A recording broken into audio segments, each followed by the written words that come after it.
Hi again.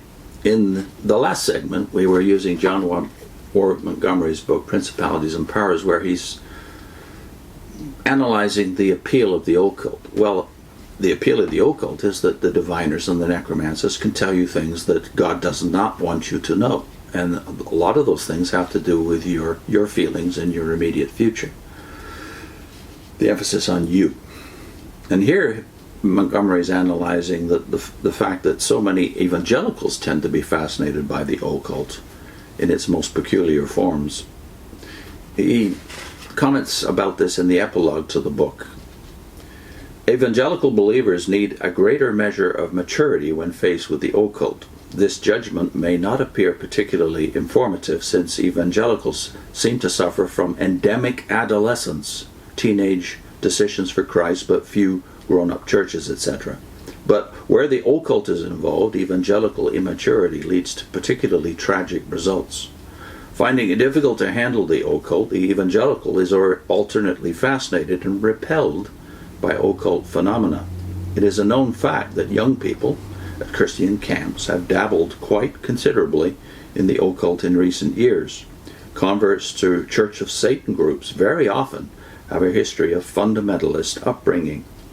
What accounts for the fundamentalist fascination with the dark world? At least two considerations. First is the characteristic I dubbed in an Eternity article of some years ago, kookishness. Kookishness refers to, quote, absurd irrationalism associated with a theological position, nuttiness that produces disrespect for the theology proclaimed in conjunction with it, end of quote. I illustrated with three areas in which evangelicals have shown themselves to be cooks first class, prophetically establishing the end of the world in all its details, anti-intellectualism and the setting of the spirit over against serious learning and education, and the embracing of right-wing political and social fanaticisms, such as the conviction, a la Dr. Strangelove, that the, quote, international communist conspiracy is poisoning our free society through fluoridation. Connected with such crackpot ideas are inevitably occult notions. When evangelicals become convinced that only they know what is really going on, only they see the communist menace in its true gravity, only they are aware of the true naturopathic methods of healing, etc., a gigantic step has been taken on the road to Mordor's land. For hiddenness is, as we have been at pains to emphasize, one of the chief aspects of the occult, and indeed its etymological meaning. That is, the root meaning of the word occult is hidden. The evangelical, in his neurotic defensiveness against a world that so very largely rejects his central convictions, reacts by finding more and more hidden truths that the world, in its spiritual blindness, can only ridicule. Thus the Bible becomes a source of bizarre information on matters that can only puzzle the uninitiated unbeliever, educated though he may be in his own eyes, while lacking the true wisdom. The bridge to the occult is quite clear in the remarks made in an interview on flying saucers by evangelist Frank E. Stranges. That is Stranges. Strange or Stranges, I don't know the real pronunciation. Anyway, he's the author of Flying Saucerama, and he told his radio audience in July the 20th, 1966, quote, what we know about UFOs perhaps is summed up in the first chapter of Ezekiel, where Brother Ezekiel speaks of the wheel within a wheel.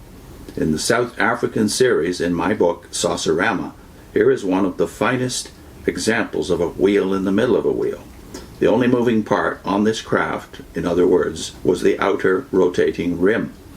These are all the same pictures, all the same craft. The only moving part was the outer rim. Now Ezekiel goes on to say the color of the creature, he calls it a creature. It might be interesting to note, before we even say that he uses the words eyes were very high and dreadful. Eyes were very high and dreadful. That same Hebrew word eyes is the same Hebrew word used in Ecclesiastes for windows.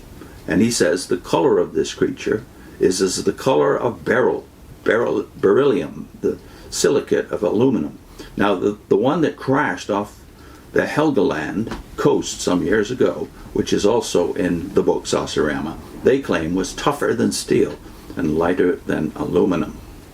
And there's an exclamation point at the end of that quote. That's the end of the Strange's quote.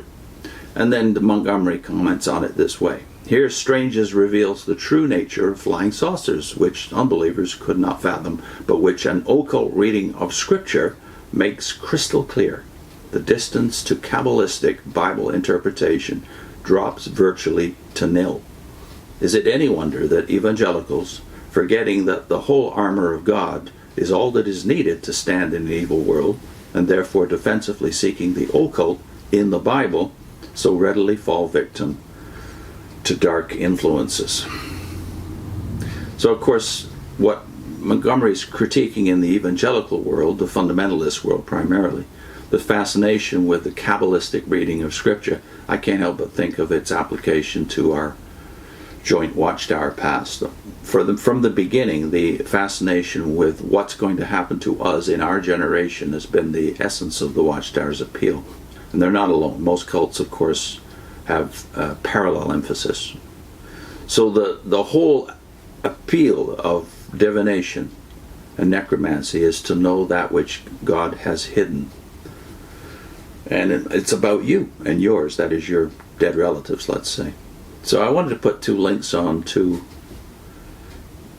a video we did on Acts chapter 1, where the disciples were explicitly told by Christ what not to witness about and what the emphasis should be in their witnessing, or better, who should be the emphasis in their witnessing. So on Acts 1, we've got that video on your screen, but also a video I did on C.S.